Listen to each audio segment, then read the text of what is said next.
ईरानियों द्वारा भारत पर आक्रमण की कहानी बहुत ही रोचक और महत्वपूर्ण है। ये कई ऐतिहासिक घटनाओं से भरी हुई है जो भारतीय उपमहाद्वीप के इतिहास को आकार देने में महत्वपूर्ण रही हैं। यहाँ इस कहानी को अध्यायवार प्रस्तुत किया गया है। भारत और ईरान के बीच प्रारंभिक संपर्क मुख्यतः व्यापारिक संबंधों के माध्यम से स्थापित हुआ। दोनों सभ्यताओं के बीच व्यापारिक मार्गों ने सांस्कृतिक और आर्थिक आदान प्रदान को प्रोत्साहित किया।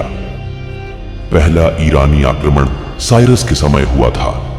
साइरस ने लगभग 550 ईसा पूर्व भारत के उत्तर पश्चिमी क्षेत्रों पर आक्रमण किया था।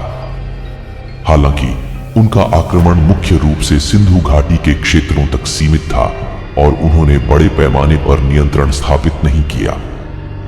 साइरस के बाद दारा प्रथम ने भारतीय उपमहाद्वीप में अपना साम्राज्य विस्तार करने का प्रयास किया।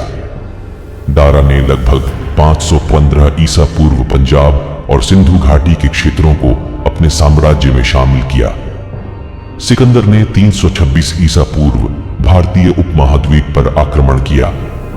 यद्यपि सिकंदर स्वयं एक मखदूनियन था, उसने ईरानी साम्राज्य के खिलाफ अपने अभियानों में ईरानी सैनिकों और संसाधनों का उपयोग किया था।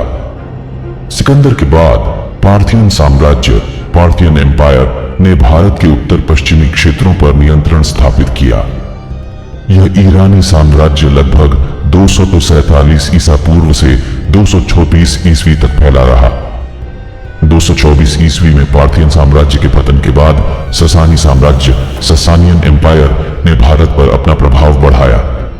ससानी राजा शापुर प्रथम शपूर बाइंगेरस्त ने भारत के कई क्षेत्रों पर आक्रमण किया और व्यापारिक मार्गों पर नियंत्रण स्थापित किया। ईरानी आक्रमणों के परिणाम स्वरूप भारत और ईरान के बीच गहरे सांस्कृतिक और व्यापारिक संबंध स्थापित हुए।